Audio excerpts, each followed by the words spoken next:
Imagine, one day you come back from work, you put one step out of your car and get flooded with the smell of fresh air. You open the front door, your youngest kid jumps from his seat and hugs your leg, and your partner greets you with a hug. You suddenly forgot that your boss yelled at you, that the traffic was bad, and that you're exhausted.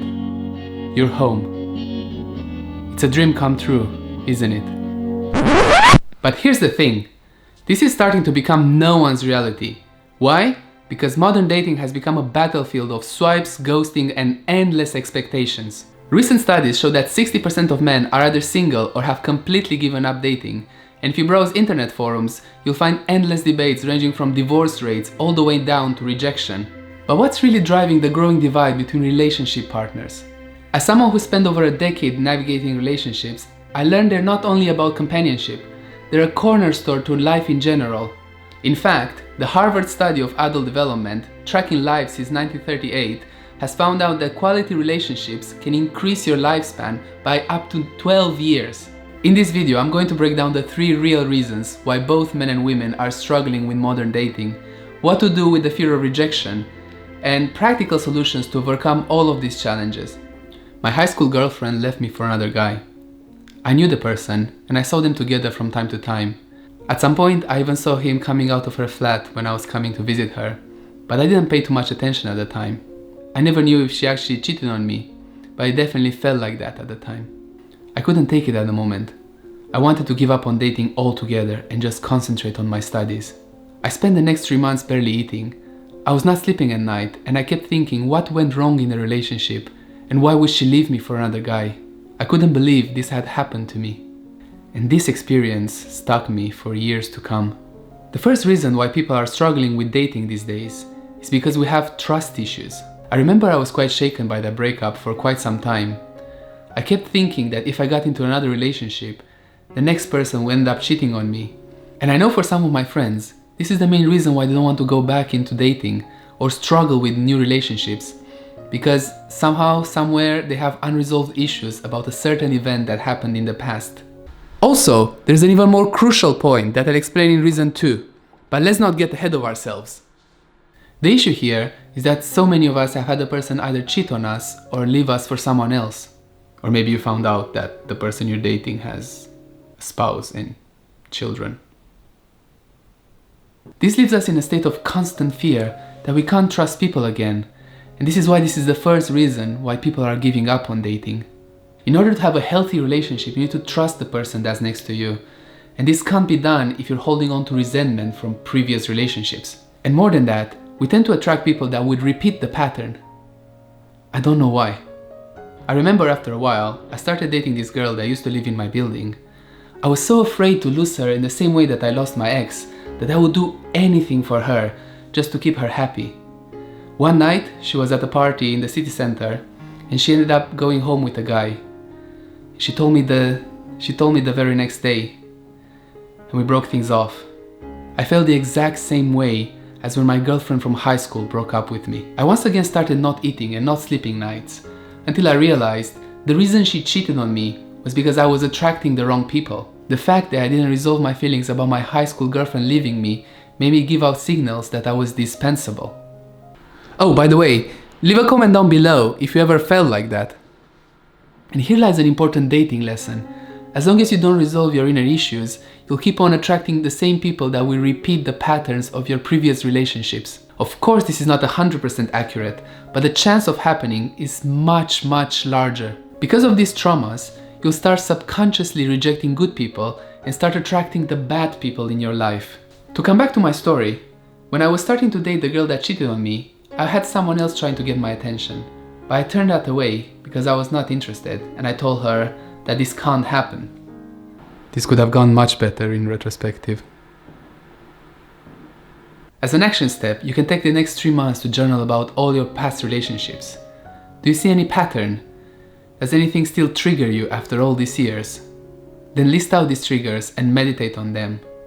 Try to let go of all the pain, the fear, and the resentment you felt when that happened. And I guarantee you, you'll start feeling better. The second reason why people are struggling with dating these days is we set too high of a bar of how good we need to be in order to date someone we're attracted to. I still remember a date I had in London almost 10 years ago. She had all the qualities I was looking for at the moment. She was incredibly funny, she had a nice life, and she had really interesting stories to tell. I remember trying so hard to impress her. I had some lines and stories that portrayed me for someone funnier and more exciting than I was at the moment. But she didn't take any of that.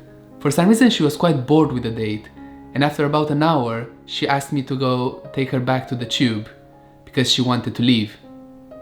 I agreed to take her back to the tube station, and then something incredible happened in these 10 minutes as she was preparing to leave. But before I tell you what happened, I want to say I think the reason that she felt bored with the date was because she didn't see any realness in me. Even though I was talking about amazing experiences that happened in my life, I was only showing the good, and even that can become boring and repetitive. Think about a good movie you saw recently. Did everything go well from the beginning to the end of the movie? Of course not. And that's because ups and downs add intrigue to the story and create tension. The overcoming of the main obstacle releases tensions and also makes us feel relief. This emotional ping pong is what creates nuance in life, but also in dating. These days I seem to see too many posts about six-pack abs, perfect hair, or the latest travel experiences of one of my friends. I find myself scrolling past these posts. I just find them a bit boring and repetitive. Please stop posting pictures from the same spot in Santorini. But coming back to my date in London 10 years ago, as I was walking her back to the tube, I realized that I probably never see her again. So I started talking normally to her, like to a friend. And out of all things, I told her about the time me and my cousin were playing with dolls when we were kids. Then she turned around and kissed me. Well, that was unexpected. And then she said she wanted to get ice cream. And then we spent the whole day together and ended up dating for a while after that. By the way, reason 3 is the killer if you want to know how to better approach meeting new people. I realized later what I've done. The fact that I showed her both the glamorous and the less glamorous sides of my personality made me more relatable.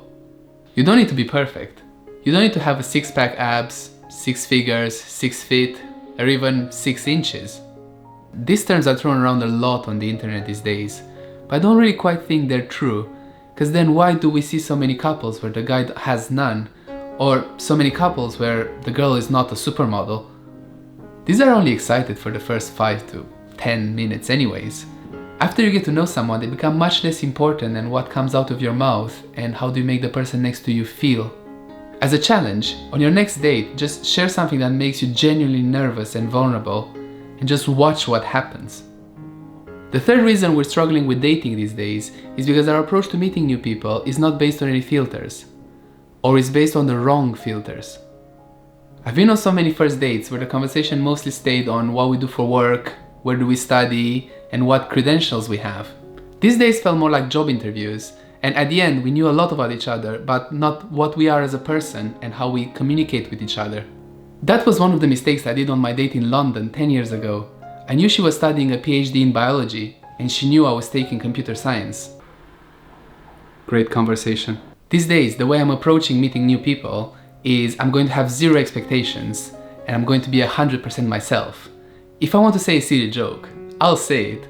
If I want to talk about my recent traveling experience and passions, I'll do that instead. And that's because I find it vastly more interesting to talk about things you're passionate about and see how the other person vibes with it. I found this to be a great filter for the people you wouldn't want to hang out with anyways. In the case of my date in London, I found the vibe completely changed when I started talking about things I cared about.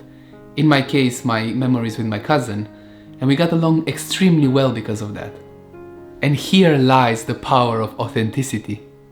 If you want to find people that you really enjoy spending time with, be okay to turn some people off, because when you find people you really vibe with, the conversation will be much more fluid and you'll know you can open up to that person.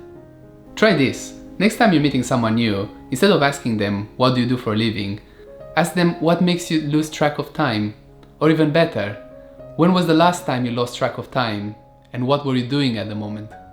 So should people really stop dating? No. Because while dating has changed, the fundamental human need for connection hasn't. What needs to change isn't whether we date, but how we approach it. Thanks for tuning in today. If you like this video and want to see more, check out this video or this video that the YouTube algorithm thinks you like. If you have any other reasons why men or women should stop dating, please leave them in the comment section down below as I read all the comments. But until next time, have a good one!